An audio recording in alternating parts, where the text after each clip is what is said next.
single day I'm gonna make something great. That's my way. Every single day. Oke, udah ya selesai, kita harus kerjain yang lain. Tips yang paling utama sebelum kita ngomongin anaknya gimana, kita kanan kiri, misalnya ngomong sabar gitu. Oke, udah ya selesai, kita harus kerjain yang lain. Tips yang paling utama sebelum kita ngomongin anaknya gimana.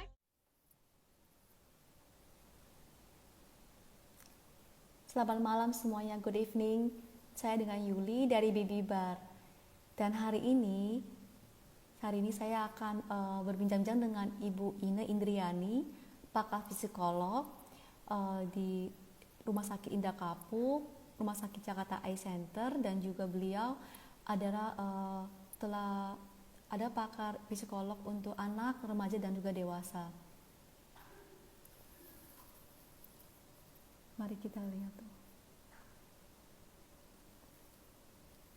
Nah, ayo kita langsung mengajak beliau langsung bergabung. Halo semuanya. Halo Ibu Ina. Halo Ibu Hai. Ina, selamat malam. Malam, bisa kedengeran ya? Bisa, apa kabar Ibu?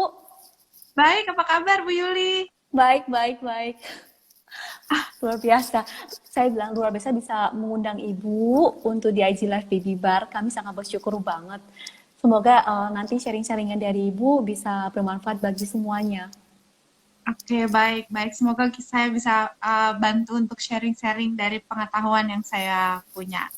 Pasti bisa. Thank you Bu. Jadi begini Bu. Baik. Saya sebagai orang tua juga, saya banyak berpikir nih. Seperti sekarang ini kan kita harus back to normal, which is we call it new normal ya. Dan itu anak-anak, saya mikirnya anak-anak nih. Nah, anak-anak ini kan aktif, yang beraktivitas di sekolah, di luar sekolah juga aktif. Terus kita karena kondisi begini, kita harus kan di rumah, redam di rumah. Jadi kan jadi aktivitas di luar yang luar biasa sibuk, akhirnya semua di rumah. Which is ya mereka tuh adaptasi lagi. Caranya gimana supaya bisa di rumah. Dan setelah berbulan-bulan ya anak-anak tuh pada kayak banyakkan gadget atau yang menyendiri. Jadi berbeda banget dan lebih anteng gitu ya. Dan sekarang ini kita bilang, we have to back to normal.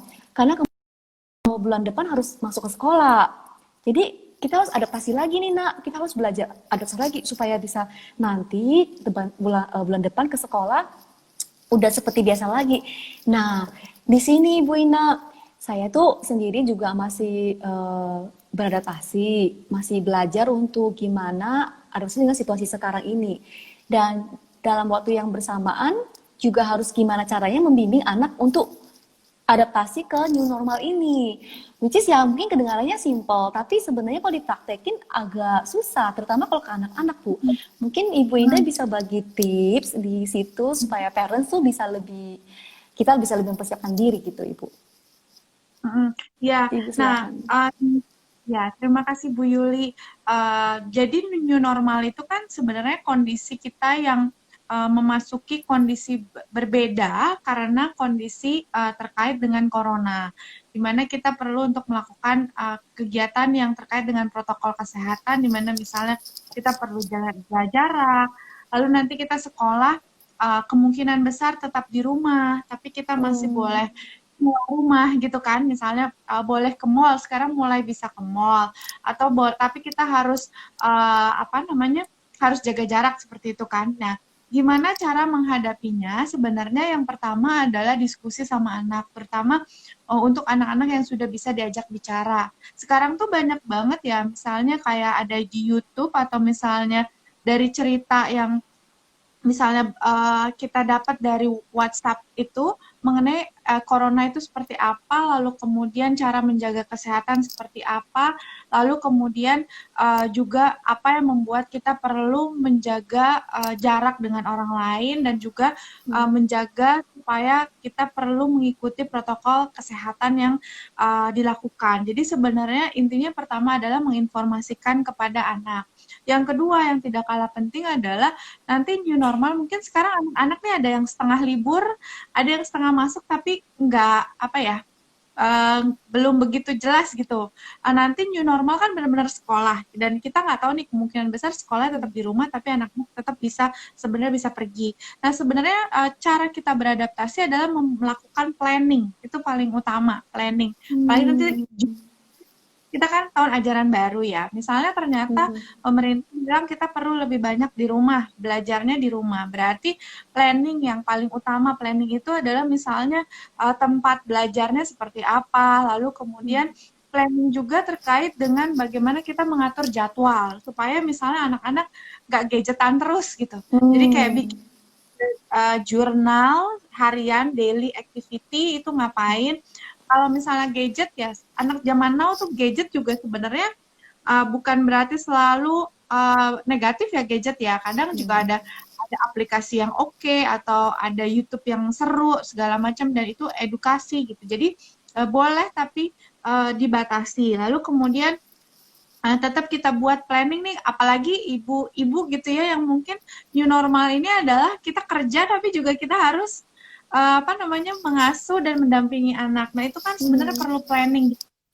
Totalnya kita kayak wah udah sepaneng akhirnya jatuhnya banyaknya marah-marah, anak juga belajarnya juga nggak pas gitu. Jadi intinya adalah planning, organizing dan mami di sini nggak sendirian gitu. Mami di sini punya pastinya punya cerita yang berbeda-beda dan pasti punya strategi masing-masing yang mungkin itu juga bisa saling sharing sehingga ngerasa nggak sendirian. Misalnya kayak gitu. Terus anak-anak juga bisa aja misalnya supaya tetap beraktivitas ya tetap kita perlu planning untuk melakukan aktivitas fisiknya, lalu kemudian tetap jaga komunikasi dengan anak. Kalau misalnya dia bete atau ternyata dia butuh ketemu sama teman lain lagi kangen, apakah kita sediakan Zoom dan lain sebagainya. Jadi intinya adalah komunikasi dengan anak, diskusi, planning dan organizing. Ya, seperti itu Bu Yuli. Oh, terima kasih Bu Ina. Itu tips-tips yang bagus banget, nanti udah saya catat gitu. Nah, iya Ibu. Terus Ibu kan tadi bilang gimana belajar supaya hubungan orang tua sama anaknya baik gimana. Nah, itu juga salah satu masalah Bu, kalau masalah ya, problem. Jadi gini Bu, waktu belajarnya home based learning itu which is karena kita belum pernah ini pertama kali ya, 3 bulan lalu itu pertama kali. Jadi dilakukan tuh di sekolah juga ya first timer lah for the sekolah, gurunya, anaknya dan juga orang tua yang mendampingi di rumah. Dan itu benar-benar memang satu something yang new for everyone dan juga banyak masalah dan banyak kekurangan juga. Nah di situ jadinya anak-anak jam sekolahnya juga dikurangin dan juga mata pelajarannya otomatis materinya juga pasti dikurangin. Nah pas lagi waktu bulan Mei ujian akhir juga pasti disesuaikan karena kan memang materinya belum selesai. Nah itu anak-anak kan jadinya kayak gampang banget, so easy mami gitu kan, happy gitu loh. Nah mereka udah kayak kebiasaan begitu nih ceritanya berbulan-bulan dan nantinya tahu-taunya udah naik kelas nih Bu, udah naik kelas kan jadi makin susah dan waktu mereka harus masuk sekolah lagi kan itu kan kayak kaget gitu loh Bu. Nah itu juga satu hal yang saya pertimbangkan gimana ya anak-anak ya, apalagi kalau sekarang ini liburnya super panjang, lebih panjang daripada normalnya, kita memang panjang banget. Dia anak-anak tuh jadinya kayak udah pelan, udah fasenya udah pelan dan nggak belajar. Tahu-tahu nanti kalau masuk sekolah kaget. Nah saya anak saya satunya masih kecil, jadi saya masih mikir gimana caranya supaya dia nanti jangan kalau mau sekolah tuh kaget gitu. Nah kalau belajar jangan sama maminya berantem mulu begitu loh Bu. Ya, benar. Bagi-bagi tips gimana supaya kalau ya lebih happy mood kalau belajar tuh gimana gitu. Ya, pertama sih yang paling utama itu kan dia takutnya khawatir kita kaget ya. Karena anak itu yang paling perlu diingat karena anak-anak itu dipengaruhi oleh maminya dan orang tua atau papinya. Kalau misalnya kitanya juga nggak sabaran, terus kitanya juga uring-uringan, maka itu akan pengaruh anak gitu. Jadi sebelum kita ngomongin bagaimana tipsnya strategi untuk si anak adalah kita sebagai orang tua perlu calm down dulu nih, perlu tenang, perlu tidak reaktif ketika misalnya nanti anak-anak jadi kaget atau anak-anak jadi frustrasi atau anak-anak jadi malas belajar. Jadi kalau misalnya kita ngadepinnya tenang, maka anak juga akan ke bawah tenang. Jadi sebelum strategi untuk anak, kitanya juga nih berstrategi. Oh gitu. Ya, karena kita akan menghadapi anak yang butuh adaptasi. Jadi ibaratnya itu kayak apa sih namanya kalau kita naik pesawat gitu ya. Sebelum yang dikasih oksigen itu kan orang tuanya dulu ya kalau Betul. ada darurat gitu, baru anaknya gitu. Jadi apapun yang kita lakukan untuk anak, pertama adalah kitanya dulu perlu calm down, tenang, karena kita tahu nih bakalan misal setiap anak kan karakteristiknya beda-beda ya. Ada yang Betul. nurut, adiknya misalnya lebih pecicilan, lebih malas atau kebalikan gitu kan. Sebenarnya kita udah tahu nih karakteristiknya seperti apa. Oleh karena itu, tips yang bisa dilakukan pertama adalah kita dulu nih emosinya kita siap-siap dulu nih orang tua supaya calm down, tenang, react to the reaction terkait dengan nanti kebayang deh anak kita kayak apa.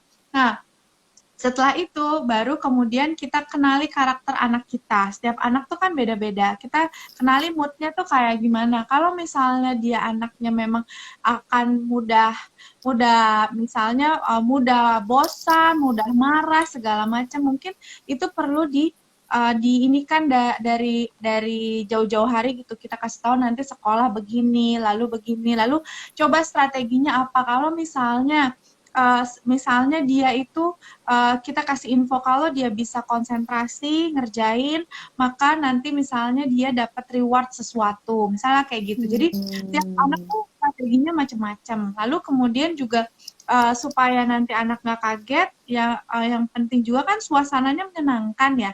Kalau suasananya menyenangkan, itu pasti anak juga akan membuat dia juga jadi nyaman. Jadi kalau saya pribadi pun karena juga ada anak yang masih kecil juga kan, jadi saya coba persiapkan juga misalnya meja belajarnya yang nyaman, lingkungannya yang nyaman, tempat belajarnya tuh fun gitu.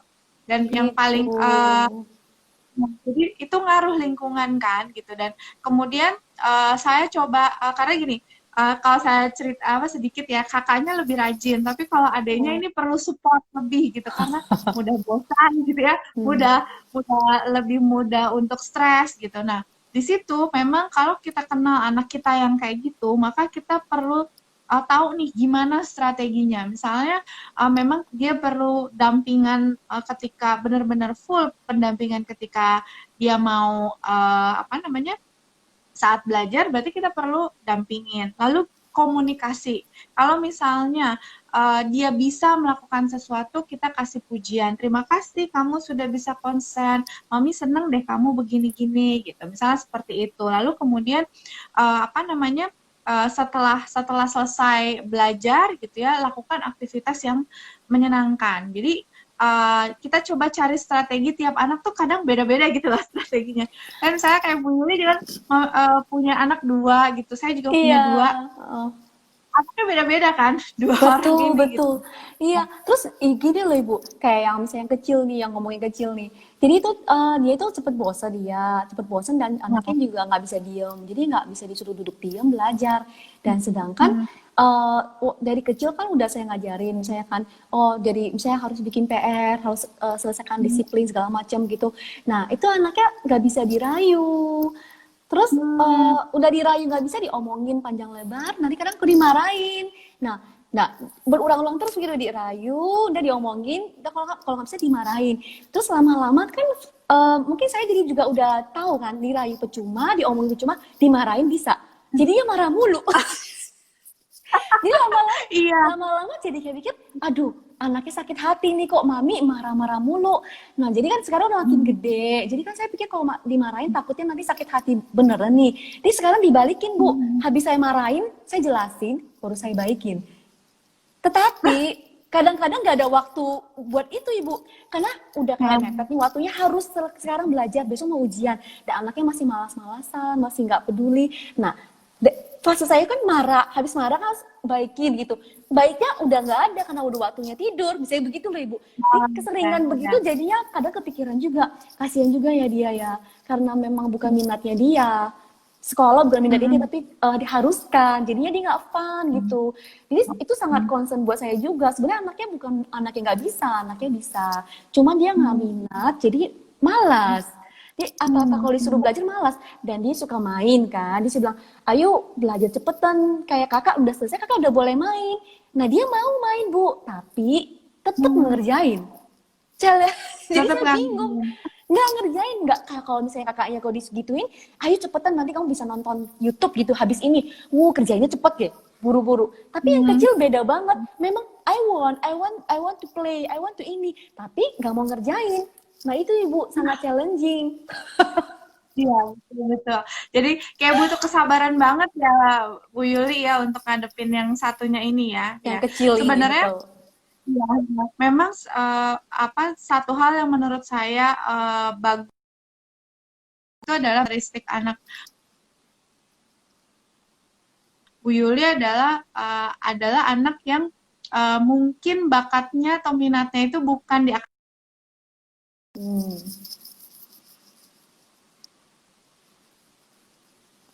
Nah, kalau dia lebih minatnya di hal lain yang non akademis gitu ya, ketimbang yang akademis gitu kan.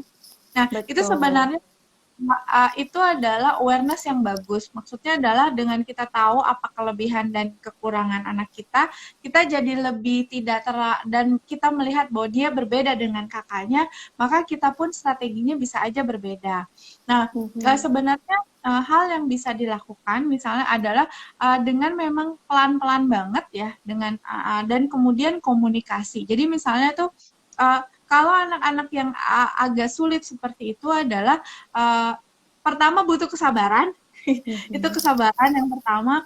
Terus biasanya dia butuh benar-benar support. Misalnya misalnya ketika dia lagi sesuatu yang nggak dia suka gitu, kita benar-benar ngasih tahu dianya sudah ngedeketin dia atau belum. Misalnya, ayo kok belum selesai nih, ayo kita kerjain dulu gitu. Maksudnya, tapi ketika kita ngomong sama anak, itu adalah pastiin jangan misalnya kita di ruang tamu, terus si Koko atau si kakaknya itu ada di kamar gitu. Okay.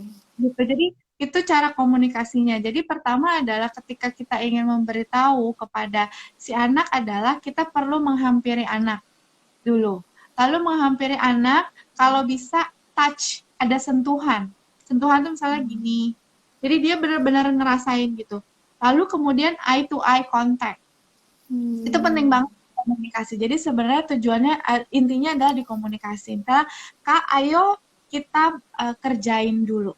Jadi benar-benar eye contact. Jadi agak memang nggak kedengarannya mudah, tapi sebenarnya pelaksanaannya nggak mudah gitu. Karena kadang kita ada emosi kan ya, udah greget gitu. Nah itu perlu kesabaran dulu kan. Terus kita datangi, kita kerjain dulu ya. Terus eye to eye contact. Karena eye to eye itu antara orang tua dan anak itu mengandung attachment dan itu membuat dia lebih fokus dan lebih bisa paham maksud dan yang tujuannya tuh apa gitu, ketimbang misalnya anak kita di kamar tapi kita sambil teriak-teriak dari ruang TV gitu. Jadi untuk anak-anak itu terus kita datengin, terus kemudian kita kasih tahu, Kak atau Koko, ayo kita kerjain dulu ya gitu. Nah, hindari juga tuh kata-kata yang misalnya pakai kata negatif. Misalnya jangan males-males, jangan ngomel-ngomel gitu. Kamu ngeluh terus gitu. Itu negatif gitu. Jadi kita kasih tahu apa yang perlu dilakukan ketimbang apa yang tidak boleh dilakukan gitu. Misalnya gini, ayo kita kerjakan lagi. Tadi sudah 15, sekarang nomor 16. Nah, kadang anak-anak yang seperti ini juga perlu dikasih pujian setelah selesai. Jadi supaya dia tahu apa yang sudah baik dia kerjakan, dan pujian ini ditujukan untuk supaya dia mengulang kembali perilaku yang diharapkan.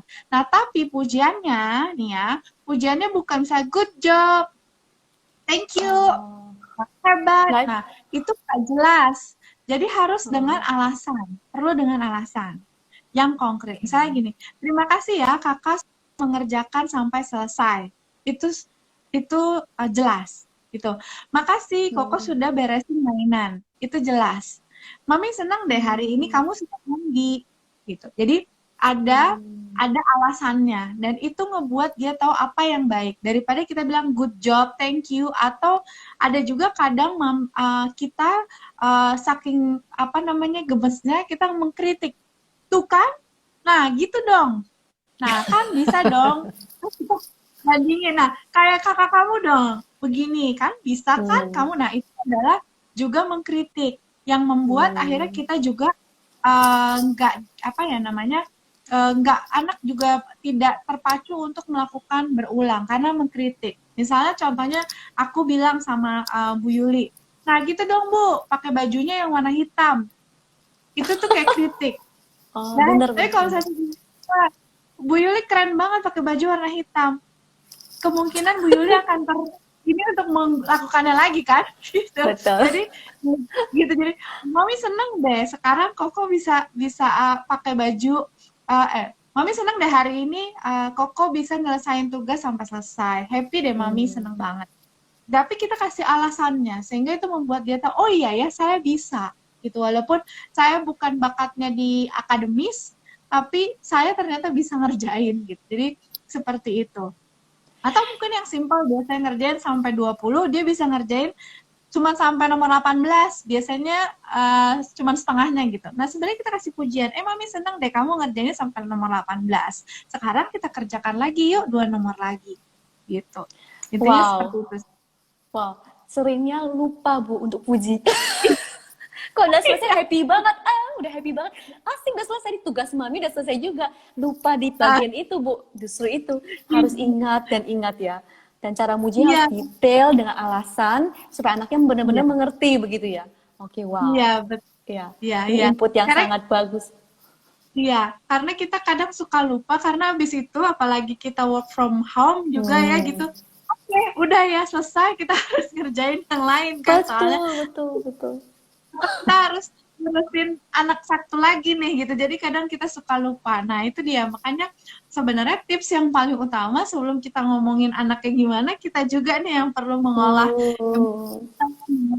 mindful terhadap apa yang terjadi dengan kita udah melakukan ini belum ya, emosi kita kayak gimana. Jangan-jangan anak kita ini nggak sabaran karena kita sendiri misalnya ngomong sabar, kamu yang sabar, kita iya, gitu. Jadi, iya, gitu. Jadi be aware dengan diri kita dulu. Gitu. Betul. Sebenarnya anak-anak juga kadang bisa merefleks kita. Jadi kadang-kadang kalau kita bilang, jangan marah-marah terus, jadi dibalikin, Mami juga tadinya marah. Bener juga ya gitu. Kadang nggak mengingatkan, oh iya bener juga, dia nyontoin gitu jadinya. Bener Ibu. Iya. Dan juga anak-anak ya, kan memang gimana ya, kayak anak saya itu ya saya suruh ngajarin pakai masker. 3 bulan lalu sebelum work from home, belum HBL, home based learning, anak masih udah mulai sekolah dan dianjurkan pakai masker. Nah, anak saya yang cowok ini yang kecil susah banget deh. Pokoknya tuh dipakai dari rumah, nanti nggak sampai di mana udah hilang begitu. Tapi kan waktu itu masih belum banyak ya terjangkitnya corona. Tapi kan ke depan ini kan kita kan khawatir. Karena dia harus keluar juga. Kita nggak mungkin, anak-anak nggak mungkin dikurung di rumah selamanya. Dan which is sekarang udah 4 bulan, ke depannya kan pasti harus keluar. Nah saya lagi mikir nih, ngajarin cuci tangan aja itu mesti tetap ingetin loh. Kita makan pasti lupa, mesti wash hand, udah makan wash hand. Nah masker itu memang sangat tidak nyaman, jujur aja ya. Saya sendiri juga masih beradaptasi dengan masker. Karena itu memang benar-benar something yang new, yang tidak terbiasa. Nah, anak-anak yang aktif, terus yang suka pecicilan kemana-mana, disuruh pakai masker, panas banget, Bu. Itu saya mau ngajarinnya caranya gimana ya, Bu ya? Sekarang kan di rumah, apakah di rumah harus pakai masker atau gimana ya, Bu ya? Iya, ya sebenarnya kan kalau misalnya kita di rumah kan nggak perlu pakai masker ya. Yang penting kan keluar aja. Pertama sih triknya adalah pertama kita kalau si adik udah bisa untuk diajak ngomong atau dia udah bisa, dia udah sekolah ya? Dia sudah SD. Dia udah SD kan berarti kan dia udah bisa diajak diskusi ya. Pertama kita bisa jelasin lagi tuh mengenai corona dari film atau kartun gitu untuk apa yang membuat kita perlu pakai masker. Yang kedua, kemudian adalah maskernya bisa dipilih misalnya sesuai dengan dia suka karakternya apa. Misalnya Batman kah atau apa gitu yang mungkin akan membuat dia jadinya lebih lebih nyaman dan merasa suka gitu dengan karakter tersebut. Terus aku juga melihat bahwa bahan itu juga ngaruh ya. Maksudnya ada sekarang kan bahannya macam-macam ya gitu. Jadi kayaknya itu cukup ngaruh untuk membuat orang nyaman atau enggak gitu. Itu juga menurutku perlu. Lalu kemudian yang tidak kalah penting adalah mengkomunikasikan. Nah, kadang nih agak-agak susah, gampang nih. Jadi intinya adalah ketika misalnya kita mau pergi, jangan sampai dikasih tahu maskernya itu pas mau pergi saat itu, gitu. Untuk anak-anak yang susah. Jadi misalnya kita udah tahu nih besok mau shopping karena harus grocery atau pokoknya anak-anak nggak bisa ditinggal gitu. Malamnya kita kasih tahu besok kita mau pergi begini dan perlu pakai masker, perlu seperti ini. Jadi itu tuh udah diinformasikan. Lalu kita tanya ke dia, bagaimana menurut kamu? Jadi kita pengen tahu pendapatnya dia gimana.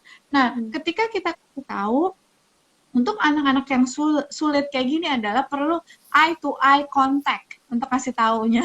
Jangan lupa ya, eye to eye contact, dan pastiin dua arah. Jangan sampai gini, di meja makan terus kita agak teriak gitu, besok pergi ya grocery, kamu harus pakai masker. Pokoknya anaknya sambil gitu, sama main YouTube gitu. Iya aja, tapi kita nggak tahu gimana gitu. Jadi intinya adalah ketika anak yang sulit, kita tahu dengan eye to eye. Kita mau pergi ke rumah nenek, kakek atau bagaimana, kamu perlu pakai masker karena gini. Menurut kamu gimana? Kamu mau? Ya, udah gitu dia mau. Nah, jangan lupa kalau ternyata dia setelah pergi dia mau pakai masker dan selesai tuh dia oke. Nah, jangan sampai kita mengkritik. Nah, gitu dong. Bisa kan? Nah, itu kritikan. Yang perlu adalah balik lagi. Nah, pujiannya adalah hebat kamu hari ini pakai masker. Makasih ya, Mama seneng deh kamu pakai masker. Jadi tetap harus ada alasannya dengan kita karena paham, benar-benar paham dan dia lebih masuk ke dalam dirinya gitu. Oh, apa yang sudah baik, apa yang enggak gitu. Jadi benar-benar strategi dalam komunikasi. Lalu bisa juga nih kalau anak itu kan banyak maskernya itu macam-macam ya. Kita perlu beli beberapa macam masker. Lalu dia boleh pilih mana masker yang ini atau yang ini. Kamu mau yang mana? Kesannya kita milih dia tuh kayak saya yang memutuskan. Kesannya dia bebas. Aku milih. Padahal pilihannya dia itu kita yang nguasain sebenarnya. Tapi dengan pilihan itu membuat dia kayak ngerasa punya kebebasan untuk oh ya udah aku pilih yang Batman, nggak mau aku pakai yang SpongeBob misalnya kayak gitu. Jadi ada beberapa strategi dan juga tidak kalah penting kalau anak harus pakai masker, kita kan sebagai orang tua teladannya mereka, jadi ya kita juga perlu untuk pakai masker seperti itu sih. Gitu Bu Yuli. Ya nanti akan coba saya akan praktekin gitu ya, gimana caranya ini anak saya satu ini harus pakai masker, kalau nggak boleh keluar. Kalau nggak keluar, Bu, udah 4 bulanan nih di rumah, udah pada bosen. Tapi sebenarnya mereka takut loh, Bu. Sebenarnya mereka takut, jadi mereka lebih udahlah di rumah aja lah, tapi bosen. Jadi jadi bikin galau aja gitu. Nah juga itu saya juga bingung nih. Kan kita udah 4 bulan nih di rumah dan saya juga keluarnya sangat minim. Hanya untuk kepentingan sangat penting saya keluar. Dan itu anak-anak tahu gitu. Kalau misalnya saya keluar gitu atau dedinya keluar kerja, dedi udah mulai kerja dari 3 minggu lalu lah ya, mulai PSBB udah stop. Nah mereka khawatir, dong kalau dedi terjangkit gimana? Kalau dedi sakit gimana? Mati gimana? Oh my God, saya bilang, tidak, dedi tahu harus pakai masker, harus pakai hand sanitizer, dan sering cuci tangan, jadi dia tahu melindungi diri sendiri. Nah, dijelasin, tapi tiap hari kadang bisa nanya lagi, kenapa dedi masih di luar? Kayak kepikiran gitu. Nah, ini juga akan efek dari social distancing. Nah, anaknya tadinya suka main, suka beraktivitas di luar, banyak temen. Sekarang kita kan kayaknya istilahnya benar-benar ngeblok mereka di rumah, bahkan nggak ketemu saudara, teman baik sama saya udah nggak ketemu. Nah, saya juga khawatir itu nanti pada saat kita harus berkunjung lagi, bersilaturahmi lagi, mereka tuh udah kayak orang sombong gitu loh, Bu. Ya, jangan deket-deket, Udah jangan kayak, iya udah kayak gimana ya, nggak bisa dideketin lagi, itu oma-opanya bisa sakit hati kayaknya kalau misalnya digituin, Bu. Saya juga, itu juga one of my concern, gimana ya anak-anak ya, jadi mereka kayaknya kan masih kecil gitu, takutnya bingung, kalau kita dewasa kan mungkin lebih paham ya, sekarang kita untuk kepentingan bersama, kita social distancing, ya sok sombong dulu lah istilahnya, tapi nantinya kita bersilaturahmi lagi, kita akan berteman lagi, bisa ketemu lagi gitu loh. Tapi anak-anak tuh gimana ya Ibu ya? Mungkin Ibu punya tips-tips gitu supaya anak-anak tuh biar nggak bingung, dan kita sebagai orang tua tuh gimana mengedukasikan mereka gitu. Iya, pertama tadi kan ada khawatiran ya, misalnya kalau pergi dedinya nanti dedi gimana, sakit gimana, kalau misalnya apa gimana, ini gimana gitu. Nah, sebenarnya yang pertama adalah perlu kita terima dulu perasaannya. Berarti kan dia ada rasa cemas, khawatir. Nah, kita terima dulu apa yang dia rasakan, sehingga dia merasa nyaman bahwa perasaannya itu dipahami. Jadi misalnya, jadi nanti gimana? Terus gini, oh iya kamu cemas ya, apa kamu khawatir ya? Itu ngebuat dia kayak ngerasa, iya aku kan takut, jadi begini, gini gitu. Nah terus gimana? Nah kadang supaya terjadi diskusi, kita nggak langsung ngasih tahu, langsung ngasih tahu, karena kan tadi Bu Yuli bilang, udah berulang-ulang gitu, tiap hari kasih tahu kan ada sanitizer, pulang langsung mandi, harus cuci tangan, segala macam. Iya betul. Nah, kita kalau misalnya dia masih berulang, kita bisa tanyakan, menurut kamu supaya Dedi nggak ketularan, tapi Dedi kan perlu kerja, menurut misalnya gini, menurut kamu apa sih yang bikin Dedi perlu kerja? Oh, karena kan cari uang, bla bla bla bla. Oke, menurut kamu gimana caranya supaya Dedi nggak ketularan? Jadi jawabannya tuh balikin dia ke dia gitu. Misalnya dia sendiri kan sebenarnya udah tahu gitu. Oh iya ya, Dedi nanti cuci tangan, mandi, terus ganti baju, terus jangan peluk-peluk dulu sebelum semuanya dilakukan gitu. Nah, tuh kan nanti kalau gitu, nanti kalau Dedi pulang, kamu bantuin Mami ingetin Dedi ya untuk ngelakuin itu. Gitu. Jadi sebenarnya kita nggak perlu mengulang-ulang lagi untuk kan ada gini gitu. Jadi kita diskusi, menurut kamu apa yang perlu dilakukan. Jadi itu biar terinternalisasi sama dia gitu, seperti itu sih. Iya benar Lalu sih, Bu. kemudian ya, Iya, jadi Bu. kita bikin lagi, karena sebenarnya dia sebenarnya udah tahu gitu, dan sebenarnya dia bertanya itu karena cemas kan, cemas, khawatir gitu kan, berarti tandanya dia sayang sama dedinya gitu. Jadi pertama adalah kita pahami dulu perasaannya, kamu cemas ya, kamu khawatir. Lalu kita kasih tahu juga, menurut kamu supaya Dedi nggak tertular tapi tetap kerja, apa yang perlu dilakukan Dedi? Begini, gini. Oh oke. Nah, semoga kita doakan ya Dedi selalu sehat selalu. Nanti bantuin Mami ya, kalau Dedi pulang, kamu kasih tahu Dedi, jangan lupa mandi, jangan cium-cium dulu, suruh Dedi ke kamar mandi gitu langsung setelah pulang gitu.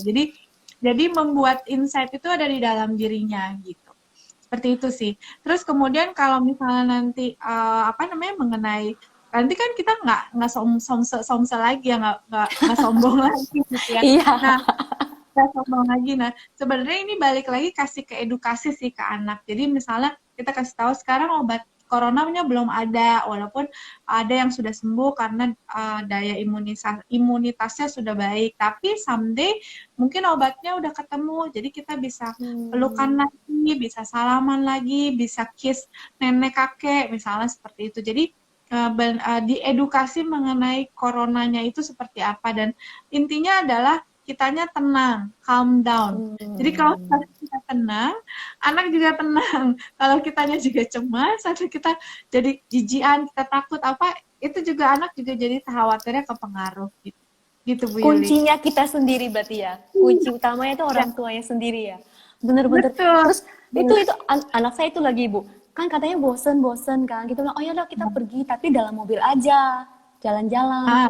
Nah, tapi dia nggak mau Ibu. Dia bilang, takut lah nanti bahaya. Nah, saya kadang-kadang curiga, beneran takut apa memang ada modus pengennya di rumah supaya bisa gadgetan, bisa menyendiri main apa-apa. Kadang saya sangat kayak ini anak katanya bosen. Terus kalau diajak keluar bilang nggak mau, takut, takut. Nah itu ibu kadang-kadang anak-anak tuh pinter-pinter sendiri gitu loh. Saya pikir kalau benar-benar iya. Terus saya pikir kalau gimana caranya supaya jangan takut ya itu ibu ya harus diedukasi. Terus kita juga nggak boleh panik ya. Bener sih. Iya, Jadi betul. kita harus belajar kontrol diri dulu dan cara menjelaskannya begitu ya.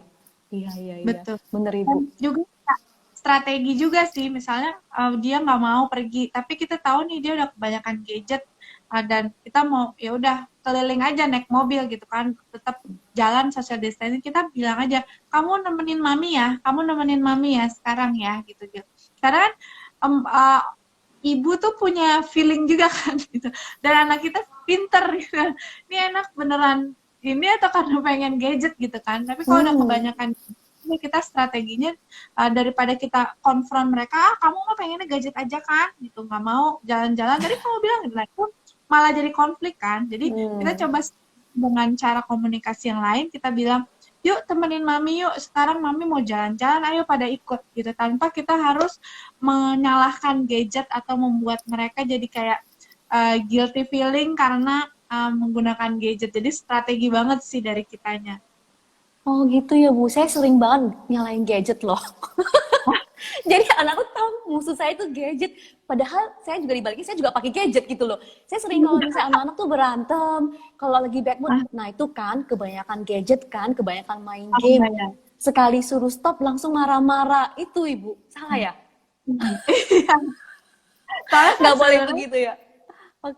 karena pertama kita sendiri pakai gadget gitu ya. Sekarang bisnis apapun itu kan komunikasi semua pakai gadget gitu. Nah, kalau Betul. kalau bisa sih jangan menyalahkan benda itu sih. Lebih baik dialihkan. Atau misalnya kalau bertengkar, ya udah kita kita kasih solusinya seperti apa gitu. Fokus ke bertengkarnya gitu, bukan karena gadgetnya gitu. Karena kadang kita juga mengakui ya, karena anak boring gitu, sebenarnya kita mau ngapain lagi nih untuk kasih ke anak gitu, sementara kita juga kerja, akhirnya kasih gadget, padahal kita sendiri yang ngasih mereka kan gitu, lalu kita yang apa namanya menyalahkan gadget gitu. Jadi Iya. kalau bisa diminimalisir gitu, seperti itu sih. Oke, oke, itu ya itu sangat pencerahan buat saya malam ini, Bu. Terima kasih banget tips-tipsnya. Saya akan ingat dan mulai nanti saya mungkin akan mengubah cara penjelasannya anak-anak bener, Bu. Iya. Jadi ke depan ini kita harus berarti masih banyak mengontrol diri, terus gimana cara supaya komunikasi ke anaknya tuh lebih positif, bener ya Bu ya, supaya jadi diterimanya lebih baik dan juga Iya. ya harus banyak bersabar dan mengulang-ulang terus, bener Ibu? Betul, betul. Dan yang paling utama juga ketika komunikasi sama anak adalah kita kita eye to eye dengan anak. Eye to eye, menghampiri anak, kalau perlu ada sentuhan. Sambil dia berasa gitu. Kadang kan kita saking warawiri yang dikerjain banyak kan ya, rumah, apalagi kemarin Mbak pulang kampung misalnya sebagian ada harus ngurus rumah tangga, lalu kemudian pekerjaan, ditambah juga anak. Kadang kita jadinya ngomong tuh teriak-teriak gitu kan. Gini. Lupa untuk kalau ngomong itu kita perlu menghampiri anak supaya anak tuh benar-benar paham dan ada touchy ada komunikasi yang dua arah gitu. Jadi penting Betul banget sekali Bu. komunikasi. Pada saat udah hektik, udah capek, udah stres, kerjaan nggak lancar, tambah lagi, Ditambah lagi tambah anak-anak lagi gitu. anak-anak, terus belum lagi tadinya yang sekolah, sekarang harus di rumah belajarnya. Aduh, jadi Iya, betul. traumatik banget. Jadi memang kayaknya parents-parents juga perlu di ini ya tenangin. Karena nih nanti saya juga agak trauma untuk bulan 7 kalau sekolah juga takutnya masih belum selesai ini pandeminya. Tapi kalau belajar di rumah, saya sebenarnya jujur aja saya juga takut sih.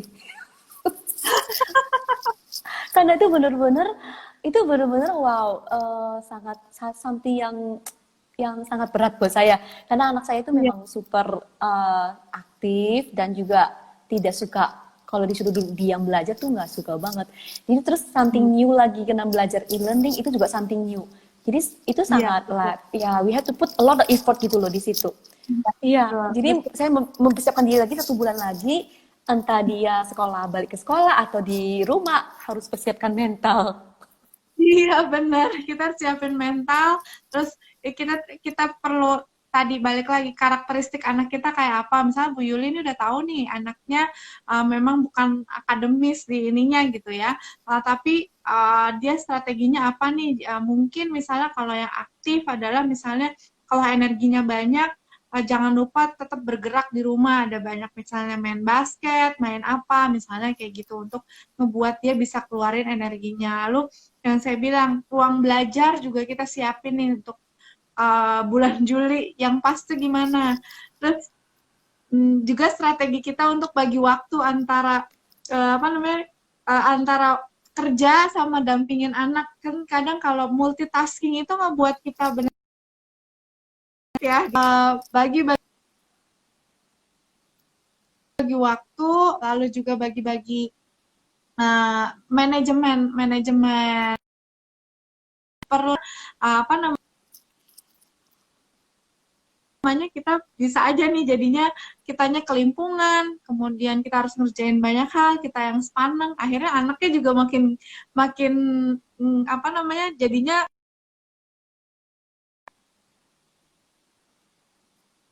sana tidak kondusif seperti itu. Bener sih, bener sih. Tapi anak saya yang kecil tuh lucu, Bu. Ada corona. Saya sampai kaget. Kenapa? Karena Daddy, Mami di rumah mulu katanya. Jadi bisa ketemu terus. Saya, oh iya bener banget sih. Jadi bisa bisa family time-nya lebih panjang. Nah, which is true. Anak-anak kan sangat polos ya. Jadi apa yang dipikirkan dia langsung. Ya, dia bilang, saya bersyukur ada corona. Mami, Daddy bisa di rumah terus. Tapi saya juga nggak suka corona. Karena corona saya nggak bisa main basket, saya nggak bisa main skateboard, saya nggak bisa ketemu teman. Dan which is tetangga aja nggak pernah ketemu, dia udah pengen banget. Yang Mami, saya kapan bisa ketemu kakak ini, kakak Jevan, katanya gitu. Udah pada kangen gitu. Ya, which is ya kita juga sangat menyayangkan ya. Saya juga pengen, kayak harapannya pengen cepet selesai, terus anak-anak bisa seperti dulu lagi, aktivitas seperti normal lagi, dan saya juga bisa bekerja seperti normal lagi, ya Bu ya. Kalau Ibu Ibu sendiri ada harapan apa Ibu ya untuk situasi seperti ini?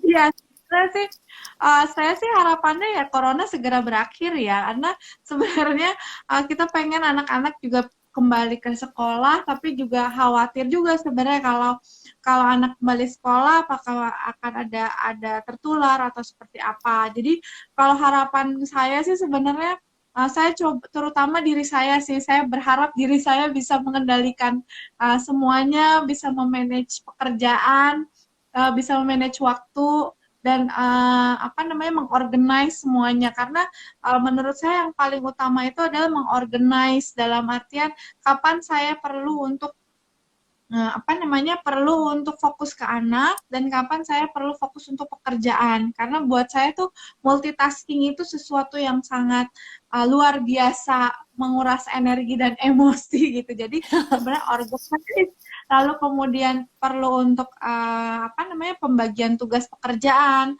pembagian waktu menurut saya itu yang saya berharap saya bisa memanage diri saya lebih baik seperti itu sih apalagi yang kecil ini kalau anak saya yang kecil kan mau masuk SD nih. Nah, SD itu kan sebenarnya yang butuh masih dampingan banget kan gitu ketimbang anak yang SMP atau kelas 4 itu udah lebih mandiri. Tapi kalau udah SD kelas 1 kan butuh pendampingan banget. Nah, ini dia saya perlu mencari strategi-strategi apa yang bisa dilakukan supaya anak tetap jalan lalu juga tetap bisa bekerja, bagi waktunya, organize, lalu ruangan pasti juga ruangan laptop gitu kan, laptopnya apakah harus sendiri-sendiri atau harus berbagi dan lain sebagainya. Sepertinya sih yang itu hal yang menurut saya challenging sih. Bener banget Ibu, bener banget. Ini ada yang nanya Bu, gimana cara membimbing anak tuh supaya selalu positive thinking dan percaya diri? Oh, Oke. Gimana supaya positive thinking dan percaya diri? Nah, sebenarnya yang paling utama sebelum anak-anak kita dulu, kita juga positif atau enggak gitu. Nah, anak kan beda-beda ya. Yang paling utama adalah tadi balik lagi komunikasi. Kita tahu karakter anak tuh bisa beda-beda. Misalnya anak yang tadi kayak Bu Yuli bilang, anaknya ibu aware kalau anaknya pintar tapi nggak di akademis, tapi di bidang lain gitu. Nah, ketika kita tahu apa karakter anak kita, maka kita akan lebih menghargai anak kita. Jadi misalnya, oh ya memang dia nggak akademis, at least tidaknya dia nilainya rata-rata lah dan bisa ngikutin sekolah. Lebih fokus ke apa yang memang talentsnya dia atau kekuatannya dia. Jadi supaya di kita anak tetap positif dan juga percaya diri adalah kita perlu kenal dulu karakter anak kita seperti apa. Lalu kemudian yang kedua, kalau kitanya juga positif dan kita juga lebih banyak memberikan apresiasi, maka anak juga akan lebih positif dan juga untuk bisa lebih percaya diri. Misalnya nih, tadi memberikan pujian. Kalau anak itu kan kalau dikasih pujian itu yang saya bilang tadi perlu dikasih alasan supaya dia paham apa yang sudah baik gitu. Jadi misalnya terima kasih sudah beresin tempat tidur, terima kasih kamu sudah belajar, terima kasih kamu sudah menyelesaikan tugas sampai selesai.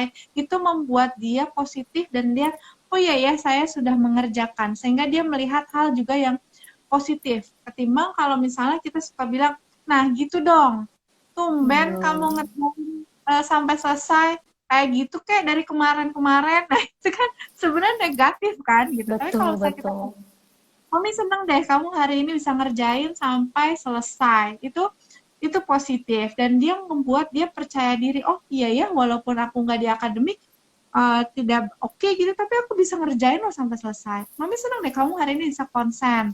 Itu juga hal yang positif. Jadi juga dari hal komunikasi kita memberikan pujian tapi dengan alasan. Kenapa perlu alasan? Kalau misalnya kita muji anak terus tanpa alasan, bisa jadi besar kepala. Gitu. Keren, tapi keren apa nggak jelas, dan akhirnya ya udah dia keren sesuai dengan diri dia, bahkan jadi besar kepala. Tapi kalau kita bilang, kamu keren banget, kamu bisa ngerjain sampai nomor 20, kerennya tuh jelas gitu, membuat dia tahu kerennya itu aku bisa ngerjain sampai selesai. Intinya seperti itu. Jadi kenali karakteristik anak, komunikasi, dan parenting yang juga positif. Gitu. Itu bener banget sih, Bu. Saya itu waktu anaknya saya yang kecil, masih lebih kecil, waktu kecil, saya kan selalu puji dia. You're so smart, kamu pinter banget. Terus dia pulang sekolah, kayak waktu bikin PR, saya bilang, kamu pinter banget, pasti bisa kerjain, pinter banget. Terus dia jawab saya begini, Bu. Saya nggak pinter, saya nggak bisa kerjain. Loh, saya langsung kayak kok kayak dia balikin, saya nggak pinter kok, saya nggak bisa ngerjain. Jadi mungkin maksudnya dia kalau nggak pinter nggak usah ngerjain begitu. Saya nggak, aduh kayaknya salah lagi saya ini muji juga, cara mujinya salah kali Bu ya, maksudnya ya cara mujinya salah begitu. Tuh waktu kecil-kecil udah pinter jawab, saya nggak pinter, so I cannot do it gitu loh. Oh my gosh. Ya, ini sembari gede memang agak ada berubah, tapi tetap memang karakternya memang begitu. Jadi harus kayak kita harus put more effort. Jadi kerjaan apa-apa lama banget. Jadi lama, dan itu sangat menguji kesabaran dan waktu. Waktu tuh. Itu Ibu. Iya. Terus Ibu, boleh kalau boleh saya tanya nih, makanan ada hubungan kan dengan psikologis anak ya? Kayak misalnya makan apa, anak bisa lebih fokus, anak makan apa bisa lebih pinter gitu ya, mungkin ada nggak ya gitu? Nah, sebenarnya kalau jawab itu, aku bukan ahlinya sebenarnya, tapi yang aku tahu nutrisi itu pasti sangat berpengaruh ya, makanya perlu banget makanan-makanan yang bergizi, maksudnya adalah yang bervitamin, yang jangan yang sangat terlalu bukan fresh gitu. Itu menurutku sih ngaruh juga ya, karena kan vitamin, mineral semua untuk perkembangan anak dalam fase pertumbuhan, untuk perkembangan sel dan otak. Jadi meskipun misalnya kita pergi keluar untuk makan atau misalnya kita mau order makanan tertentu, pastiin akan lebih baik kalau makanannya itu yang fresh, memang kualitasnya terjaga, dan juga memang mengandung banyak vitamin, dan itu baik untuk kesehatan si kecil. Seperti itu sih, gitu. Jadi ya kita tetap harus jaga nutrisi supaya tubuh kembangnya baik. Ya, jadi pasti Betul. otomatis kalau sehat pasti bisa lebih fokus gitu ya. Bisa lebih Iya, fokus betul. belajarnya. Iya. Bener sih. Saya Sehat selalu. enak. Baby bar, Ci. Oh iya, thank you. Ibu, bisa aja Ibu. Iya bener. Jadi ya anak-anak saya puji Tuhan sih makannya pinter-pinter, makanya bulat-bulat semua. Udah. Sekarang makin bulat Bu, karena aktivitasnya di rumah mulu, jadi makin bulat. Tadi yang suka main Iya. bola, sepak bola, skateboard, basket, Hmm. ya memang di rumah masih main, tapi lama-lama nggak main, bukan nggak ada lawan mainnya. Kalau maminya nggak bisa ngikutin, energinya nggak ada habis-habis ya. Udah Iya, tua nggak bisa betul. ngikutin, nggak bisa ngikutin. Ya jadinya kan dia Umur kan mesti ditemenin. Bisa Iya. ditemenin. Jadi lama-lama jadi memang berkurang. Akhirnya aktivitasnya lebih berkurang. Ya itu Bu, jadinya nonton. Ya duduk diam nonton. Jadi saya juga nggak khawatir sih. Tapi anyway Iya. hari ini banyak sekali tips-tips dari Ibu Ina. Saya sangat senang sekali bisa dapat banyak tips, nanti akan langsung dipraktekin begitu. Oke, aku juga terima kasih udah dikasih kesempatan bersama Bu Yuli sama Baby Bar yang menurutku makanannya juga sehat dan yummy banget gitu. Dan Bener terima kasih Bu. banget. Iya, enak loh. Enak banget, anak-anak suka gitu. Jadi Puji apa Tuhan. namanya?